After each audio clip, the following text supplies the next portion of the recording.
கடவுளெனும் முதலாளி கண்டெடுத்த தொழிலாளி விவசாயி விவசாயி. நானும் 5-6 வருஷம் இந்த வயலை செஞ்சு தான் பார்க்குறேன், ஒன்றும் வெறியிலாப்பா. இந்த வருஷம் ஒருக்கா செஞ்சு பார்ப்போம் என்ன வருதுன்ட்டு. இந்த வருஷம் நானே வந்துட்டேன்டா. குழம்பு மாத்தியா அப்பா அந்த வயலை பிடிச்சி விற்று விட்றேன்.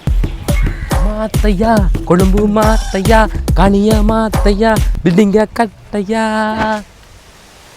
எப்படியாச்சும் அப்பா அந்த மண்டையை கழுவி வயல் பத்திரத்தை கையில் வாங்கிடுவானு. என்ன செய்யறது பார்ப்போமா. இந்த பொடி வாரண்டவன் யூகேலேருந்து இந்த தரத்தில் வந்து என்ன செய்ய இவ்வளோ வளர்ப்பு என்ன செய்கிறது இதாப்பா. சரி பார்ப்போம் என்ன செய்ய போகிறான்னு சொல்லி வேலை செஞ்சு தலையெல்லாம் சுற்றி வரப்பா நிற்கிறான்.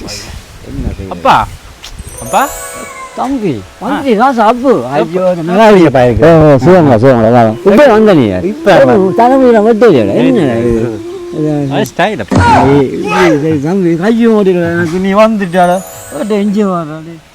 அப்பா என்னப்பா கையெல்லாம் அது வயல் இந்த மகனுக்கு கொடுத்தான் கஷ்டம்தான் வயல். இது சரி வராது. வயலோடலாம் இன்னைக்கு கஷ்டப்பட வேண்டாம். எல்லாத்தையும் எந்த கையில் விடுங்க. விற்க போகிறேன். ஓ நான் விற்க போகிறேன். குழம்பு மாதிரியா தெரியும். ஓ அந்த கடையாக வருவார் தம்பி அவரை பார்த்து வருவேன். அவருக்கு நீ விற்க போகிறீங்க. விற்போம். விற்றுக்கு என்ன செய்ய போகிறேன்? அதை வயலை வச்சு என்ன செய்கிறது? விற்று விடுவோம். நம்ம எப்படி கதைச்சு போகிறேன்? கஷ்டப்பட்டு நான் ரொம்ப கஷ்டப்பட்டு நான் அனுப்பினது பத்தாமல் போய் விற்க போகிறேன்னு சொல்கிறேன். வச்சு விற்க கஷ்டப்பட வேண்டாம். விற்போம்.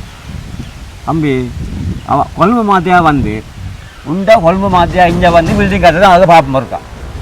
விச கதையெல்லாம் சின்ன கதையக்கூடாது தம்பி சரியோ. கொழும்புக்காரன் வந்து பில்டிங் கட்டுறதுக்கு என்ன நம்பி உண்ட ஒரு சைஸு வாழ்க்கைக்காக இந்த காணி விற்றுட்டு போனால் என்னவே 10-15 குடும்பம் இங்கே இருக்கடாப்பா. உண்ட சைஸு வாழ்க்கைக்காக இந்த உயிரை நான் இலக்க விரும்புகிறேன். இந்த மண்ணை விட்டு நான் விரையில் தம்பி. உனக்கு முதல்ல நான் போயிட போண்டாப்பா வெளிநாட்டு தெரியுமா உனக்கு. இப்போ வந்துட்டு காணி விற்க போகிறேன்னு சொல்கிறேன்.